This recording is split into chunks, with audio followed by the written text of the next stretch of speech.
guys. Take down the BBC. Take down the BBC. Take down the BBC. This has not been screened in India, so I am only going to comment on the context of what I have heard about or have my colleagues have seen. Let me just make it very clear. We think this is a propaganda piece designed to push a particular discredited narrative.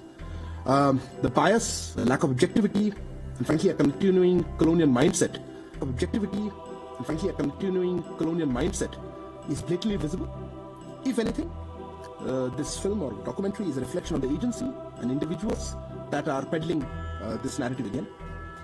It makes us wonder whether about the purpose of this exercise and the agenda behind it, and frankly we do not wish to dignify. Why BBC has always a DNA of appeasement politics? We must rethink once what these foreign media channels have contributions in India's success story. The answer is nothing, not zero, but negative.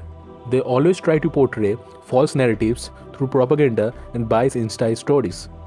They always try to give a taste of fresh controversies and manage to mislead their viewers and readers towards a never-ending and unproductive debate. To analyze this root cause, we must analyze their DNA. And to analyze their DNA, we must know who was their founder. John Charles Baron Reith was a British broadcasting executive who established the tradition of independent public service broadcasting in the United Kingdom. We collected some important points from Wikipedia about Baron Reith.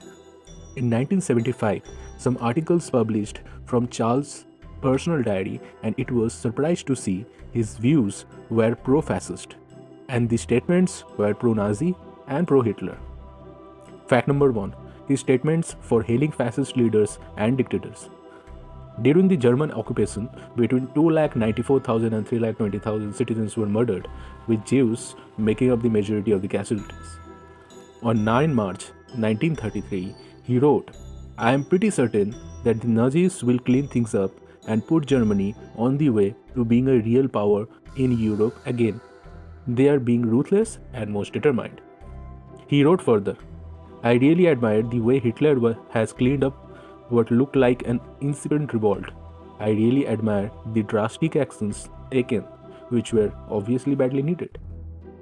And last but not the least, after Czechoslovakia was invaded by the Nazis in 1939, he wrote, "Hitler continues his magnificent efficiency." John Reith also expressed respect for Benito Mussolini. Yes, Mussolini. Benito Mussolini was an Italian nationalist and the founder of Italian fascism.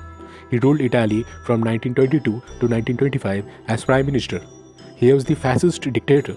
Mussolini's fascist takeover of Italy was an inspiration and example for Adolf Hitler and the Nazi Party in Germany. Fact 3. Reith's daughter, Marista Lisman, wrote that in the 1930s her father did everything possible to keep Churchill and other anti-appeasement conservatives off the airwaves. Means he tried to cut off their views and speeches to be broadcasted. Let's come to this decade problem. UK Foreign Minister Jack Straw raised controversial BBC documentary arguments on Prime Minister Narendra Modi inside the British Parliament. But in support of Prime Minister Narendra Modi, the 302 eminent Indian citizens who signed a petition against the BBC documentary.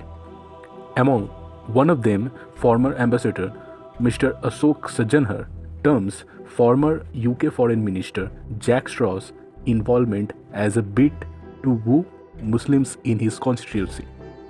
He also demands a proof, as he questions how confidential reports which are under the Official Secrets Act get to the BBC.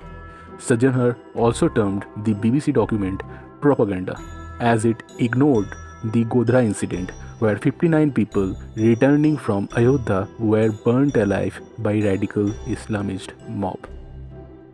In context of following analysis, we can understand the current BBC reporters follow the same path of their founder: biased, mislead, propaganda, and malicious agenda for India.